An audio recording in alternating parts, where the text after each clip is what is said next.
Hi friends, welcome back to my channel Samayal Bhavan Nandu's vlogs. எல்லாரும் எப்படி இருக்கீங்க? எல்லாரும் சூப்பரா இருக்கீங்கன்னு சொல்லி நம்புறேன். இன்னைக்கு vlog வந்து ஆடி வெள்ளி அன்னைக்கு எடுத்த ஒரு 2 days vlog தான் வந்து ஷேர் பண்ணியிருக்கேன்.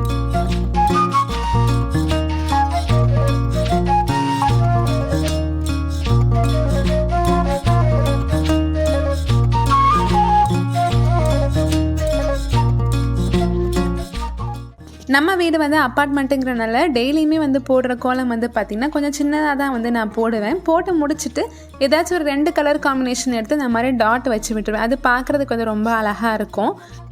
நியூ இயர், விநாயகர் சதுர்த்தி அந்த மாதிரி நாட்கள்லாம் வந்து வரும்போது பக்கத்து வீடு எதிர்த்து வீடுன்னு சேர்ந்து எல்லாருமே ஒரு பெரிய ரங்கோலியாக போடுவோம். ஸோ அடுத்தடுத்த ஃபங்க்ஷன்ஸ்லாம் வரும்போது நான் கண்டிப்பாக விலாகில் ஷேர் பண்ணுறேன்.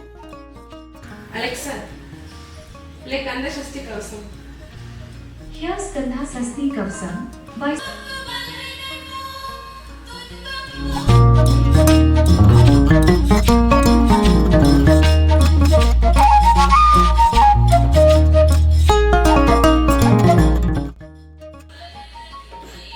இன்றைக்கி வந்து காலையிலே பூஜை பண்ணிடலான்னு சொல்லி பிளான் பண்ணியிருந்தேன். அண்ட் இன்றைக்கி வந்து சாமிக்கு படைக்கிறதுக்காக சக்கரை பொங்கலும் ரெடி பண்ணிடலாம் அப்படின்னு சொல்லி நினச்சிருந்தேன். இன்றைக்கி எல்லாருமே வீட்டில் தான் இருக்காங்கங்கிறனால சீக்கிரமாகவே வந்து லன்ச் வேலையை முடிச்சிட்டோம் அப்படின்னா ஒரு ஆஃப்டர்நூனுக்கு மேலே பையன் கூட டைம் ஸ்பெண்ட் பண்ணலாமே அப்படின்னு சொல்லி நினச்சிருந்தேன்.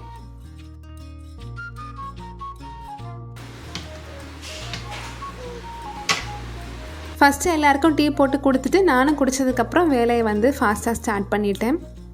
இன்றைக்கி வந்துட்டு சாம்பார் தான் வந்து வைக்க போகிறேன். யூஸ்வலாக எல்லா ஃப்ரைடேயுமே வந்து பார்த்திங்கன்னா சாம்பார் வைக்கிறது கிடையாது. இந்த மாதிரி ஏதாச்சும் ஒரு ஸ்பெஷல் ஃப்ரைடேனா தான் சாம்பார் வந்து வைப்பேன். ஹஸ்பண்ட் வந்து என்றைக்கெலாம் வீட்டிலேருந்து லாகின் பண்ணுறாங்களோ சண்டேவை தவிர மற்ற எல்லா நாளுமே வந்து பார்த்திங்கன்னா கண்டிப்பாக ஜிம்முக்கு போயிடுவாங்க. சண்டே வந்து ரெஸ்ட் டே தான். மற்றபடி ஆஃபீஸ்க்கு போகிற அன்றைக்கி பார்த்திங்கன்னா ஈவினிங் வந்து ஒரு 1/2 hour போல் வாக் பண்ணுவாங்க. என்னோடய லைஃப் ஸ்டைலில் வந்துட்டு நான் எப்படி ஆக்டிவாகவும் எனர்ஜெட்டிக்காகவும் வச்சுருக்கேன்னு பார்த்தீங்கன்னா, காலையில் வந்து பையன் ஸ்கூலுக்கு கிளம்புனதுக்கப்புறமா என்னை மாதிரியே வந்து ஸ்கூலுக்கு பசங்களை அனுப்பிட்டு வர அம்மாக்கள்லாம் வருவாங்க. எல்லாருமே சேர்ந்து பேசிகிட்டே வந்து அப்பார்ட்மெண்ட்டே ஒரு 3 ரவுண்ட் வந்து பண்ணுவோம். அது ஒரு 30 minutes கிட்ட ஆகும். அதுக்கப்புறம் வீட்டுக்கு வந்துட்டு ஒரு 25 minutes 30 minutes வந்து ஏதாச்சும் ஒரு ஒர்க் அவுட் வந்து பண்ணிடுவேன். இந்த மாதிரி பண்ணும்போது நம்ம லைஃப் ஸ்டைல் வந்து எப்போயுமே ஆக்டிவாகவே இருக்கும். நிறைய எனர்ஜெட்டிக்காகவும் நம்ம ஃபீல் பண்ண முடியும். அதே மாதிரி டெய்லியுமே வந்து நம்ம ஒரு குறிப்பிட்ட கேலரிஸ் வந்து பர்ன் பண்ணிடுறதுனால நம்மளோட வெயிட் வந்து நம்ம என்ன சாப்பிட்டாலும் நம்மளால் ஒழுங்காக மெயின்டைன் பண்ண முடியும். எல்லாருமே டெய்லி கண்டிப்பாக ஒரு 45 minutes இல்லைன்னா மினிமம் ஒரு 30 minutes ஆச்சு ஏதாச்சும் ஒரு ஃபிசிக்கல் ஆக்டிவிட்டியில் இன்வால்வ் பண்ணிக்கோங்க. அது ரொம்ப ரொம்ப நல்லது. வாக்கிங்குன்னு இல்லை, ஷட்டில் காக் கூட விளையாடலாம். அதுவுமே வந்து ஒரு சூப்பரான ஃபிசிக்கல் ஆக்டிவிட்டி தான். இன்றைக்கி வந்துட்டு சிம்பிளாக ஒரு 4-5 காய் தான் வந்து வீட்டில் இருந்துச்சு. அதை தான் வச்சு அவியல் பண்ண போகிறேன். என்னென்ன காயின்னு பார்த்தீங்கன்னா கேரட், அப்புறம் பீன்ஸு, உருளைக்கிழங்கு, வாழைக்காய் வந்து ஆன்லைனில் ஆர்டர் பண்ணி வாங்கிட்டேன். அதுக்கப்புறம் கத்திரிக்காய், அவ்வளோதான். ஒரு மிக்ஸி ஜாரில் மெஷரிங் கப்பில் 1/2 கப் அளவுக்கு தேங்காய், 2 பச்சை மிளகா, ஒரே ஒரு பூண்டு, ஒரு 1/2 டீஸ்பூன் அளவுக்கு சீரகம், இது எல்லாத்தையுமே கொஞ்சமாக தண்ணி தெளித்து பரப்பரன்னு அரைச்சி எடுத்துக்கலாம். இது வந்து கேரளா ஸ்டைல் அவியல் தான் பண்ண போகிறேன். நமக்கு என்ன வெஜிடபிள்ஸ்னாலும் ஆட் பண்ணிக்கலாம். என்கிட்ட இன்றைக்கி இந்த 5 வெஜிடபிள்ஸ் தான் இருக்குங்கிறனால இதுதான் வந்து செஞ்சுருக்கேன். அதுக்கப்புறம் நம்ம கட் பண்ணி வச்சுருந்த வெஜிடபிள்ஸை வந்து அடுப்பில் வந்து வச்சுட்டு கொஞ்சமாக உப்பு, மஞ்சள் தூள், அப்புறம் தண்ணி சேர்த்துட்டு நல்லா வேக வச்சிடலாம். வீட்டில் வந்து கொஞ்சமாக பட்டர் பீன்ஸும் சோயா பீன்ஸும் வந்து இருந்துகிட்டே இருந்தது. சரின்னு சொல்லிட்டு தனியாக அதை ஒரு விசில் போல் குக்கரில் வச்சு வேக வச்சு எடுத்துக்கிட்டு அதையுமே இது கூட சேர்த்துறேன். யூஸ்வலாக அவியலில் வந்து இந்த பட்டர் பீன்ஸும் சோயா பீன்ஸும் போட மாட்டாங்க. பட் என்கிட்ட இருந்தனால நான் வந்து ஆட் பண்ணியிருக்கேன். தண்ணி ஊற்றி வேக வச்சனால காய் வந்து நல்லா குக்காக இருக்கும். ஓப்பன் பண்ணி பார்த்துட்டு தண்ணிலாம் ஓரளவுக்கு நல்லா வற்றுனதுக்கப்புறமா நம்ம அரைச்சி வச்சுருந்த தேங்காய் இருக்கு இல்லையா, தேங்காய், பச்சை மிளகா, அதை வந்து ஆட் பண்ணிக்கலாம். இதிலே வந்துட்டு புடலங்காய், சீனி அவரைக்காய், அப்புறம் சேனக்கிழங்கு, அப்புறம் இந்த மாதிரி வெஜிடபிள்ஸ்லாம் வந்து ஆட் பண்ணிக்கலாம். பட் எல்லா வெஜிடபிள்ஸுமே வந்துட்டு கொஞ்சம் தின்னாக நீளமாக வந்து கட் பண்ணி எடுத்துக்கணும். அந்த தேங்காய், பச்சை மிளகாயோட பச்சை வாசனைலாம் லைட்டாக வதக்கும் போதே போயிடும். அதுக்கப்புறம் 2 டீஸ்பூன் அளவுக்கு தயிர் ஆட் பண்ணி நல்லா ஒரு தடவை மிக்ஸ் பண்ணிக்கலாம். லாஸ்ட்டாக வந்து ஒரு 4 டீஸ்பூன் அளவுக்கு தேங்காய் எண்ணெய் ஆட் பண்ணிவிட்டு ஒரு கொத்து கருவேப்பிலை மட்டும் மேலே தூவி விட்டு க்ளோஸ் பண்ணி வச்சிடலாம். அந்த தேங்காய் எண்ணெயும் கருவேப்பிலையும் சேர்ந்து சூப்பர் ஃப்ளேவராக இருக்கும். இங்கே வந்து எங்கள் வீட்டு பக்கத்தில் ஒரு செக்கில் வந்துட்டு தேங்காய் எண்ணெய் ஃப்ரெஷ்ஷாக வந்து ரெடி பண்ணி தருவாங்க. ஸோ அங்கே வந்துட்டு எப்போல்லாம் காலி ஆகுதோ அங்கே போய் வாங்கிட்டு வந்துடுவேன். ஒரு தூக்கில் 1 லிட்டர் போல். தேங்காய் எண்ணெய் வந்து அடிக்கடி வந்து யூஸ் பண்ண மாட்டோம் இல்லையா. ஸோ ஏதாச்சும் இந்த மாதிரி ஸ்பெஷல் ரெசிபி பண்ணுறப்ப தான் யூஸ் பண்ணுவோம். அதனால் அதை வந்து பாட்டிலில் ஊற்றி வைக்காமல் தேவைப்பட்டால் எடுத்துக்கலான்னு சொல்லிட்டு தூக்கிலே தான் வந்து வச்சுருக்கேன். ஃபைனலாக நம்ம லஞ்சுமே வந்து சிம்பிளாக சூப்பராக வந்து ரெடி ஆயிடுச்சு. வடகமுமே வந்து ஃப்ரை பண்ணி வச்சுட்டு சூடு ஆறுனதுக்கப்புறம் லைட்டாக மூடி போட்டு வச்சிட்டோம் அப்படின்னா நமத்து போகாமல் இருக்கும்.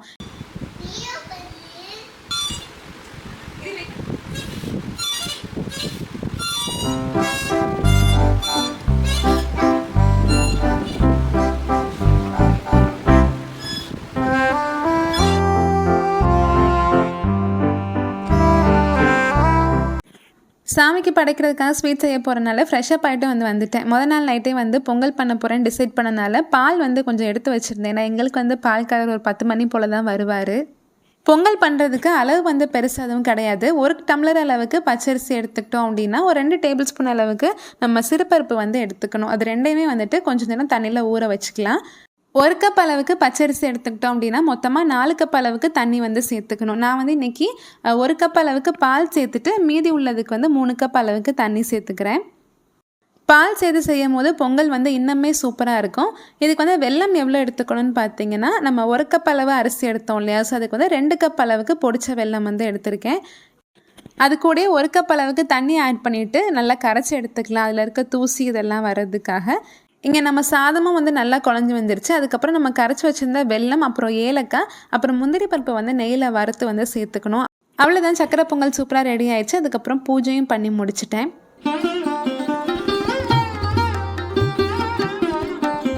இது எல்லாமே முடிக்கிறதுக்கு டைம் ஒரு 9:30 10 மணிக்கிட்ட ஆயிடுச்சு. ஸோ அதுக்கப்புறம் இன்றைக்கி எந்த சட்னியுமே பண்ணலை. சாம்பாரே இருந்தனால தோசைக்கு சாம்பார் வச்சு சாப்பிட்டாச்சு. கொஞ்சம் பாத்திரம் மட்டும் இருந்தது, அதை மட்டும் வாஷ் பண்ணிவிட்டு கொஞ்சம் நேரம் ரிலாக்ஸ்டாக பையன் கூட தான் டைம் ஸ்பெண்ட் பண்ணிகிட்டு இருந்தேன்.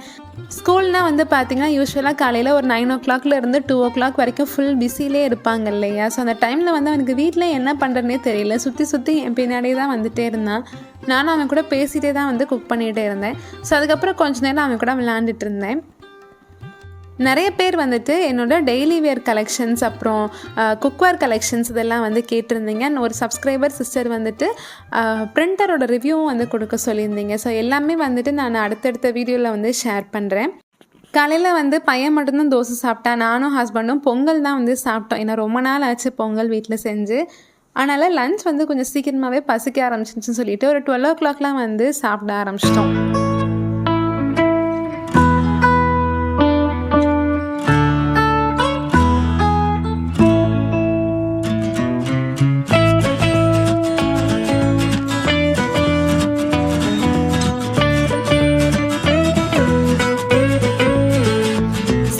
மீதி இருந்த அவியல்காய் எல்லாத்தையுமே ஒன்றா மிக்ஸ் பண்ணி சுண்டை வச்சுட்டு நைட்டு தோசைக்கு வச்சு சாப்பிட்டுக்கிட்டோம். ஸோ அவ்வளோதான். அதுக்கப்புறம் நெக்ஸ்ட் டே மார்னிங்லேருந்து தான் வீடியோ எடுக்கவே ஸ்டார்ட் பண்ணேன். காலையில் எந்திரிக்கும் போதே டைம் ஒரு 7 மணிக்கிட்ட இருக்கும். சிம்பிளாக பிரேக்ஃபாஸ்ட்டுக்கு தோசை தான் செஞ்சு சாப்பிட்டோம்.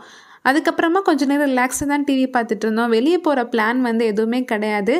டிவியில் பார்த்தா ஃபுல்லாக ஆடி சேலுங்கிற விளம்பரம் தான் போட்டுகிட்டே இருந்தாங்க. அப்போ தான் ஒரு ஐடியா வந்துச்சு, சரி சென்னை சில்க்ஸ்க்கு போய் பார்ப்போமே அப்படின்னு சொல்லிட்டு கிளம்பலான்னு பிளான் பண்ணிகிட்டு இருக்கும்போதே டைம் 12 மணிக்கிட்ட ஆயிடுச்சு. பையன் வேறு நேற்று ஃபுல்லாக வீட்டிலே தான் இருந்தாங்கிறதுனால அவனுக்குமே செம்ம போர் தான். சரி எங்கேயாச்சும் வெளியே போயிட்டு வருவோம், அப்படியே சுற்றிட்டு அப்படின்னு சொல்லி தான் கிளம்புனோம். எனக்கும் ஹஸ்பண்டுக்கும் வெளியே சுற்றுறது ரொம்ப பிடிக்கும். அதில் பையனும் இப்போ ஆட் ஆகிட்டான். வெளியே வேறு வெயில் ஜாஸ்தியாக இருக்கனால நீ இந்த கண்ணாடியை போடு, நான் அந்த கண்ணாடியை போடுன்னு 3 பேருக்கும் ஒரே போராட்டமாக இருந்தது. ஒரு வழியாக ஆளுக்கு ஒரு கண்ணாடியை போட்டுட்டு வெளியே கிளம்பிட்டோம். சென்னை சில்க்ஸில் போனப்போ கூட்டம் பயங்கரமாக இருந்தது. வாசலுக்குள்ளே நுழையவே முடியல. சரின்னு சொல்லிட்டு டாய் செக்ஷன் மட்டும்தான் ஃப்ரீயாக இருந்தது. அங்கே பையன் ரொம்ப நாளாக ஒரு டாய் கேட்டுகிட்டே இருந்தான், அந்த முட்டை விடுற மிஷின். அதை வாங்கி கொடுத்தோடனே பயங்கர ஹாப்பியாக இருந்துச்சு அவனுக்கு. எனக்கு ட்ரெஸ் கலெக்ஷன்ஸ்லாம் பார்க்க முடியலன்னு சொல்லி ஒரு சின்ன வருத்தம் தான். சரி பரவாயில்ல அப்படின்னு சொல்லிட்டு விவேகா எசன்ஸ் மட்டும் தான் வந்திருந்தோம். இங்கே நீங்கள் புதுசாக பேக்கிங் ஸ்டார்ட் பண்ண போகிறீங்க, அப்புறம் பேக்கரி ரிலேட்டடாக எல்லா ஐட்டம்ஸுமே இங்கே கிடைக்கும். சின்ன சின்ன கப் கேக் மோல்டுலேருந்து பெரிய பெரிய டின்னிலேருந்து சாக்லேட்ஸு, அப்புறம் விப்பிங் க்ரீம் எல்லாமே. நான் ஒரு சில பொருள்லாம் வாங்கலான்ட்டு தான் வந்திருந்தேன். ஹஸ்பண்ட்க்கு நெக்ஸ்ட் மந்த் பர்த்டே வருது. இங்கே நான் ஒரு 3 இயர்ஸ்க்கு முன்னாடி பேக்கிங் பிஸ்னஸ் பண்ணிகிட்டு இருந்தப்போ வந்தது தான். ஸோ அப்போ பார்த்தப்போ மெஷரிங் கப் நிறைய வெரைட்டிஸில் வச்சுருந்தாங்க அழகழகாக. அதெல்லாம் ஆன்லைனில் கிடைக்கவே கிடைக்காது. சரி அதுவும் பார்க்கலான்ட்டு தான் வந்திருந்தேன். பட் இந்த தடவை பார்த்திங்கன்னா மெஷரிங் கப் எதுவுமே இல்லை. யூஸ்வலாக நான் வச்சுருக்க சேம் மெஷரிங் கப் தான் இருந்தது. பட் அதை தவிர பெரிய பெரிய டின்னு, அப்புறம் நிறைய வெரைட்டிஸில் மோல்டு இதெல்லாம் இருந்தது.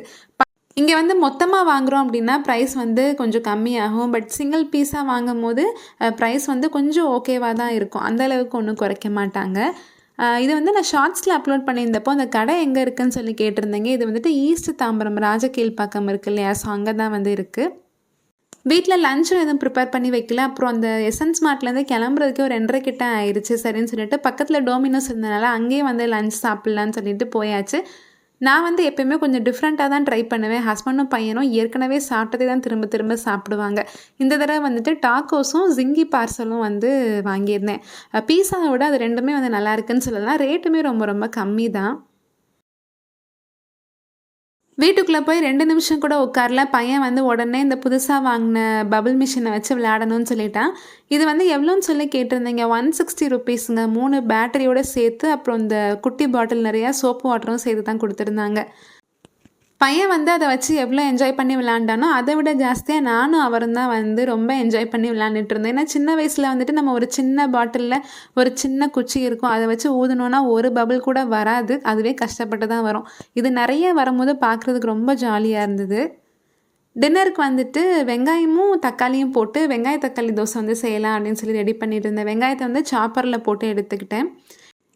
இந்த சாப்பர் வந்து 99 ருபீஸ்க்கு 3 வருஷத்துக்கு முன்னாடி ஒரு பிக் பில்லியன் சேலில் வந்து வாங்கியிருந்தேன். இப்போ வரைக்கும் நல்லா ஒர்க் ஆகுது. இந்த பிராண்ட் வந்து பார்த்திங்கன்னா கணேஷ்னு சொல்லிட்டு ஒரு பிராண்டு. இதோட லிங்க் வந்து நான் டிஸ்கிரிப்ஷனில் கொடுக்குறேன். நீங்கள் தேவைப்பட்டால் செக் பண்ணி பார்த்து வாங்கிக்கோங்க. மோஸ்ட்லி சாட்டர்டே மட்டும் வந்து பார்த்திங்கன்னா ரொம்ப சிம்பிளான மெனுவாக தான் இருக்கும். எனக்குமே வந்து நான் நல்ல ரெஸ்ட்டு கொடுத்துக்குவேன். அதுக்கப்புறம் வந்து பார்த்திங்கன்னா நம்ம சண்டேலேருந்து அடுத்த ஃப்ரைடே வரைக்கும் நம்ம ஃபுல்லாக வந்து வேலை பார்த்துட்டே தான் இருக்க போகிறோம்.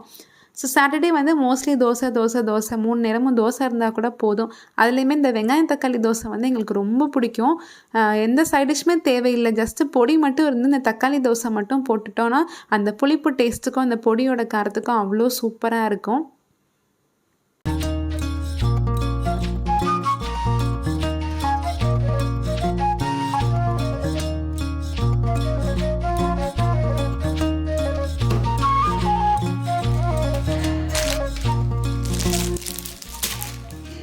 அந்த ஷாப்பில் வாங்கின திங்ஸ்லாம் வந்து என்னென்னு சொல்லி பார்த்துடலாம். ஃபஸ்ட்டு வந்து பார்த்திங்கன்னா இந்த கப் கேக் மோல்டு வந்து வாங்கியிருந்தேன். ஏற்கனவே வீட்டில் இருந்தது வந்து காலி ஆயிடுச்சு. இது வந்து ஃபுல்லாக வந்து பேப்பர் தான். இது வந்து நம்ம டேரெக்டாக கேக் பேட்டரை உள்ளே ஊற்றி நம்ம பேக் பண்ணிடலாம். இதுக்குன்னு தனியாக எந்த மோல்டும் தேவையில்லை. 50 கப் கேக் மோல்டு வந்துட்டு 80 ருபீஸ் அங்கே. அதுக்கப்புறம் இந்த சிலிக்கான் மோல்டு வந்து பையன்தான் வாங்கியிருந்தான். இதில் வந்து சாக்லேட் பண்ணி தரணும் அப்படின்னு சொல்லிட்டு. இது வந்து ஃபுல்லாகவே ஒரு 3 ஃப்ளவர் டிசைன் இருக்கும். நிறைய டிசைன்ஸ் வந்து இருந்தது. இது வந்து 80 ருபீஸ். அப்புறம் வந்துட்டு இந்த ப்ரௌனி கப்பு, இது வந்து பார்த்திங்கன்னா ஒரு கப் வந்து 5 ரூபா. இது வந்து ஹஸ்பண்ட் தான் வாங்கினாங்க. டோமினோஸில் வந்துட்டு இந்த சாக்கோலோவா கேக்லாம் வந்து அதுக்குள்ளே தான் வச்சு தருவாங்க அப்படின்னு சொல்லிட்டு. அதுக்கப்புறம் வந்துட்டு இந்த ஹாப்பி பர்த்டே டாப்பர் வந்து ஹஸ்பண்ட் பர்த்டேக்காக நான் வாங்கியிருந்தேன். இது வந்து 30 ருபீஸ். மொத்தமாக வாங்கினோம் அப்படின்னா 25 ருபீஸ்ன்னு சொல்லியிருந்தாங்க. ஒன்று வாங்கிட்டாலே போதும், அதுவே வந்து நம்ம மாற்றி எல்லா பர்த்டே ஃபங்க்ஷனுக்குமே வந்து யூஸ் பண்ணிக்கலாம். அப்புறம் ப்ரௌனி பண்ணுறதுக்கு இந்த டார்க் காம்பவுண்ட் வந்து வாங்கியிருந்தேன். அது வந்துட்டு 130 ருபீஸ் சம்திங் போட்டிருந்தாங்க. ஸோ அவ்வளோதான். இந்த விலாக் வந்து இதோட முடியுது. இந்த விலாக் உங்களுக்கு பிடிச்சிருந்துச்சு அப்படின்னா நம்ம சேனல் சமையல் பவனுக்கு சப்ஸ்கிரைப் பண்ணி வச்சுக்கோங்க. மீண்டும் ஒரு சூப்பரான வீடியோவில் உங்களை மீட் பண்ணுறேன். தேங்க்யூ.